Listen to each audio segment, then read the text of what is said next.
A gente já começa o programa hoje trazendo um dado aqui para vocês. Aproximadamente 28 milhões de brasileiros têm mais de 60 anos. O IBGE estima que esse número representa cerca de 13% da população do país. E mais, a tendência é que esse percentual dobre nas próximas décadas. Esses dados são da projeção da população divulgada em 2018 pelo próprio IBGE. Esse visível envelhecimento da população está ligado a um aumento iminente de casos de várias doenças. Infelizmente, algumas delas são diagnosticadas já em estado avançado. Como, então, manter a qualidade de vida no meio de tratamentos que podem ser muitas vezes invasivos? Uma discussão, então, que lança luz sobre a importância dos cuidados paliativos. Mas nem todo mundo sabe o que é isso. A gente vai explicar tudo isso hoje com a ajuda do médico Ricardo Tavares de Carvalho. Ele é coordenador do Núcleo de Cuidados Paliativos no Hospital das Clínicas da Faculdade de Medicina da USP. Doutor, bem-vindo. A gente vai conversar com você daqui a pouquinho, mas antes, Karnal, eu queria falar um pouquinho sobre o que a gente ouviu ali na introdução, né? A Juliana falando, a gente precisa entender os limites de dignidade. Falar sobre finitude da vida ainda é um tabu, né? A gente precisa incluir isso mais nas conversas, a gente precisa começar a falar sobre isso sem tanto receio? Bem, Mari, precisando ou não, nós incluiremos isso. Acabei de ler um livro em que o autor comenta que em algum momento da sua vida você receberá um diagnóstico que vai mudar a sua vida. Independente se a doença se desenvolver ou for controlada, nós podemos viver mais. Ninguém é imortal. É claro que nós não gostamos de discutir isso. Os estoicos mandam que a gente não pense naquilo que é inevitável. Eu não posso pensar, eu vou morrer. Todos morreremos. Somos seres oxidáveis. Mas o que a gente pode discutir muito fortemente é dignidade, qualidade, combate à dor, apoio e, acima de tudo, se há um momento que a gente não deve dar opinião na vida alheia, é o momento da morte. Não deveríamos dar nunca, mas há um momento em que essa opinião, em que cada um diz como gostaria de morrer. Não, a gente tem que aprender a delicadeza. Já tivemos aqui a presença da doutora Ana Marques, do livro que mudou minha maneira de ver esse momento, que é Histórias Lindas de Morrer, e nós temos que pensar com clareza que é um momento para ter muita delicadeza e muito respeito à opinião das pessoas quando ela for possível. Respeitar a escolha, né? A gente vai falar bastante sobre isso aqui hoje ao longo do programa e entender, né, Gabi, que atrás daquela escolha, atrás daquele momento, tem uma pessoa que está lidando já com um diagnóstico que é muito difícil, Sim. né? E que cada um lida de um jeito. Você sabe que eu estava ouvindo as falas da nossa abertura e falando sobre como a gente foi acostumado a lidar com as doenças sempre com uma tentativa incessante de manter a vida, qualquer que seja ela, seja lá qual for a qualidade da vida que se mantém, com cada vez mais intervenções. E aí eu ouço o Karnal falando aqui sobre a necessidade de a gente respeitar o paciente, a pessoa que está vivenciando aquele problema e aquela doença. E a gente precisa refletir sobre algo que eu falo sempre aqui, vou repetir, que é a nossa instrumentalização do outro.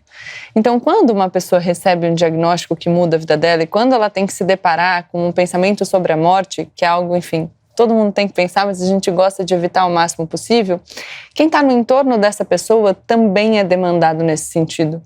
É difícil perder quem a gente ama e a gente quer manter as pessoas aqui, mas até que ponto a gente pode instrumentalizar essa existência também pela nossa satisfação? Quando a gente tem uma pessoa que a gente ama muito, que está sofrendo em virtude de uma doença, até que ponto é justo a gente querer prolongar essa existência de qualquer forma, ainda que isso signifique mais dor para o paciente? Será que a gente não pode mudar o nosso jeito de olhar? Será que a gente não pode reinterpretar a nossa forma de amar para pensar, se eu amo tanto, eu quero que essa pessoa viva o quanto ela puder viver da melhor forma possível e, portanto, adotar uma lógica que não é de imposição, de uma necessária perseverança infinita, uma força que às vezes, enfim, a pessoa não encontra, mas é de respeito pela dignidade de cada um. Então, eu quero que você esteja comigo o máximo possível, desde que esse máximo te garanta uma vida, enfim, o máximo possível também boa, confortável, sem dor e sem sofrimento, entendeu?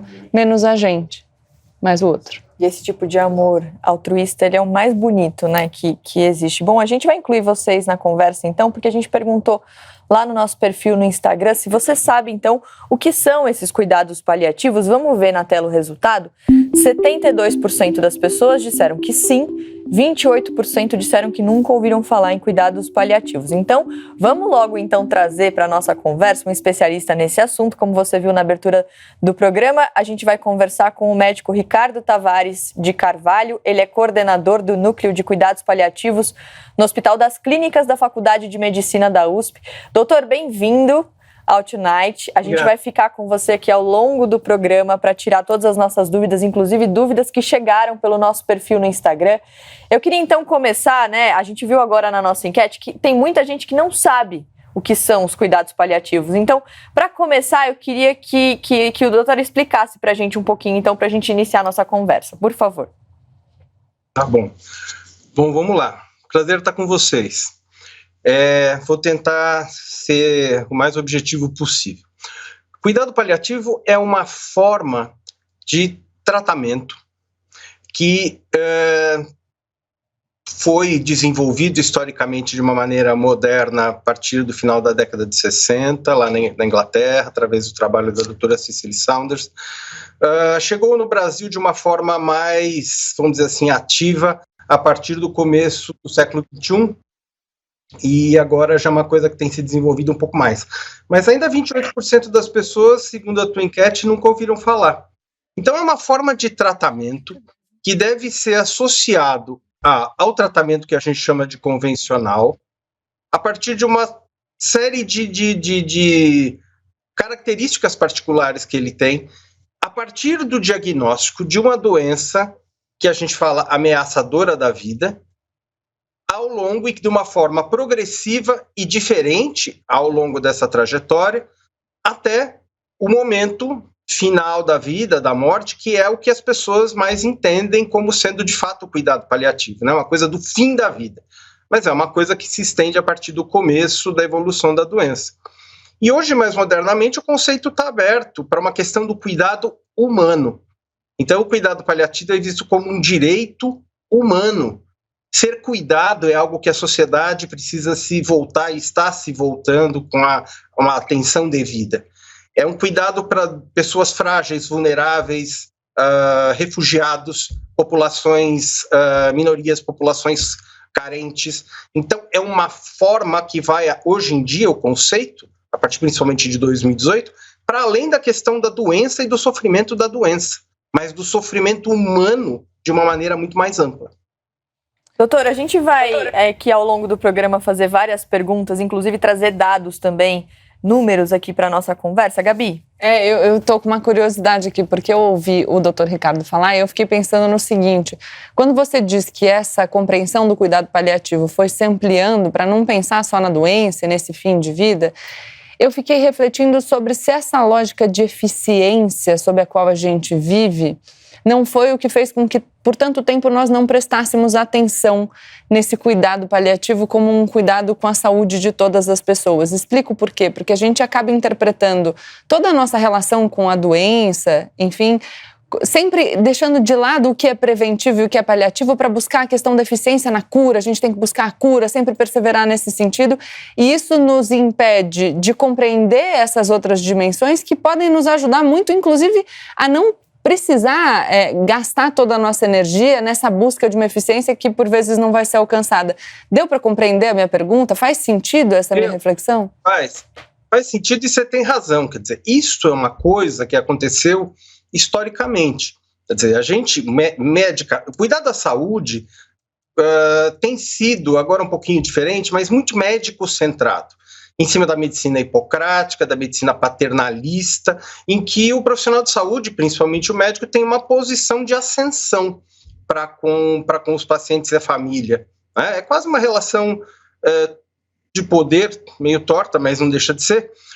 E isso foi muito estimulado a partir da segunda metade do século passado, o grande desenvolvimento técnico-científico da medicina.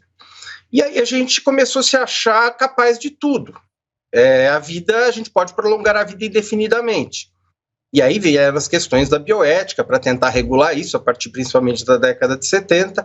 Mas sim, isso tirou do fronte a questão do cuidado da relação humana, da comunicação, da prioridade da qualidade das relações, da dignidade humana, a favor de uma medicina ou de um cuidado mecanicista, baseado, sim, em efetividade, em números, e os números, eu sempre digo, eles são importantes para você entender a tua situação concretamente. Mas o número precisa ser traduzido em alguma coisa que diga respeito ao ser humano, que é o resultado, que é o objetivo final desse cuidado. Senão fica uma coisa sem sentido, né?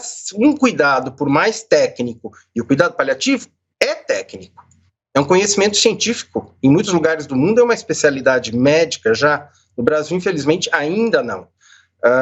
Mas é tão técnico quanto outras coisas, mas é um técnico, inclusive do ponto de vista humano, especificidades técnicas humanas, na atenção e no significado da vida das pessoas, principalmente quando ela está acabando.